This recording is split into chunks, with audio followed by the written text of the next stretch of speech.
के प्रेसिडेंट प्रेमलाल जी बिलावर में आए और डीडीसी चुनाव थे और उन्होंने वहाँ से शुरुआत की।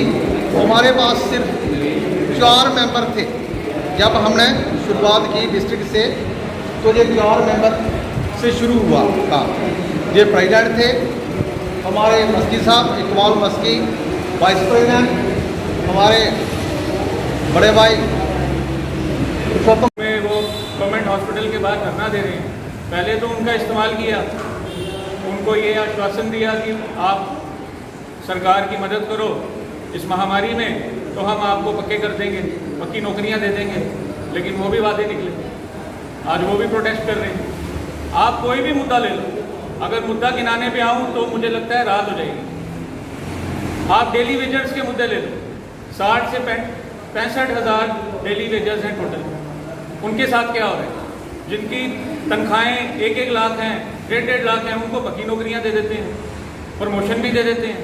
और जिनकी तनख्वाहें बेचारी 6,000 10,000 भी नहीं हैं, वो पक्के भी नहीं हैं। तो ये सरकार की जो anti people, anti youth policy है, ये आस्ते आस्ते एक्सपोज हो रही है। मैं आप सबसे यही अपील करता हूँ कि आप अपनी पार्टी का साथ दें। ये बनी और क्यों बनाई गई? दोस्तों, जब जम्मू कश्मीर के अंदर रियासत को तोड़कर ड्यूटी बनाई गई, जब रियासत की ड्यूटी बनी, उस वक्त क्या हुआ कि जो बड़े बड़े नेता थे, जितनी भी बड़ी पार्टियां थी, सभी के सभी लोग नजरबंद कर दिए गए जेल में। अब लोगों की बात रखने के लिए तो कोई था ही नहीं आगे। लोगों की समस्याएं होती हैं, किसी को पानी है, बिजली है, 100 प्रॉब्लमें हैं। तो जहां वो सारा उन्होंने सोचा कि लोगों की बात करने के लिए हमें एक पार्टी आगे आनी चाहिए, तो उसने ये अपनी पार्टी बनाई, अपनी पार्टी लोगों की बात रखने के लिए। और मैं यहाँ कहना चाहूँगा कि अपनी पार्टी अल्ताफ बुखारी थी, उसके बारे में बताना चाहूँगा आपको। वो फाइनेंस डेलीगेशन जिनके सरबराह थे हमारे अल्ताफ बुखारी साहब, दिल्ली गए। हम तकरीबन 20-30 लोग थे। ऑनरेबल प्राइम मिनिस्टर से मिले। प्राइम मिनिस्टर के आगे जाके बात रखी कि सर ये हमारे पर बहुत अत्याचार है। पहले तो आपने ठीक है, आपने स्टेट की ड्यूटी बनाई थी, हमें कोई एतराज़ नहीं है, लेकिन बाहर के लोग अगर आकर के जहाँ सर्विस करेंगे, जाबो ज़मीनें लेंगे, तो जम्मू कश्मीर तो आगे ही ये मिलिटेंसी स्टेट है, जहाँ तो मिलिटेंसी है बहुत ज़्यादा, लोग दर बदर फिर रहे हैं, पढ़े लिखे नौजवान बेरोज़गार हैं, तो ये हमें बात मंजूर नहीं है। तो आपको मैं बताना चाहूँगा, उसी अपना एक कीमती वक्त छोड़कर जहां आप इस फंक्शन में, जहां के जितने भी हमारे आए हुए युवा साथी जो हैं, इन्होंने अपने आप को इस लायक समझा है कि हम अपनी पार्टी की सेवा करेंगे, अपने आप की सेवा करेंगे, तो मैं इन्हीं युवा साथियों की तरफ से ही मैं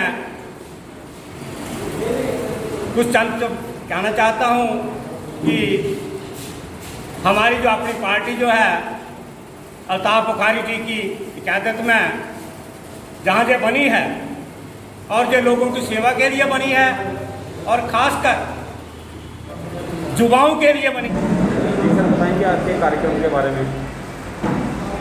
आज का जो हमारा कार्यक्रम है, ये हमारी यूथ की नई टीम है, जिनकी अगुवाई हमारे युवा नेता सुरजीत सिंह जी कर रहे थे। और उन्होंने ये सारी टीम को आज जहां ज्वाइनिंग करवाया है, उसके साथ साथ इसी टीम में से हम यूथ की टीम निकालेंगे ताकि आने वाले समय में कठुआ के अंदर हमारी जो यूथ की टीम है वो बढ़ चढ़ कर के आगे आए और अपनी पार्टी का काम करे।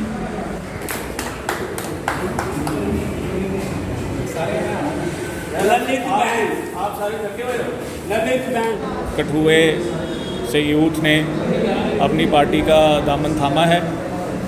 आहिस्ता आहिस्ता इस सरकार की एंटी पब्लिक और एंटी यूथ पॉलिसी एक्सपोज हो रही। लोगों से ये अपील करना चाहता हूँ कि पूरी फुल मेजॉरिटी में बैठ के भी अगर ये यूथ के लिए कुछ सोच नहीं सकते तो इस जन विरोधी सरकार को उखाड़ फेंकने का समय आ गया है। धन्यवाद। किसी भी ज़िले की, किसी भी सूबे की तरक्की के लिए बहुत ज़रूरी है कि उसका युवा किसी भी पार्टी के साथ बढ़ चढ़ के भागीदारी ले।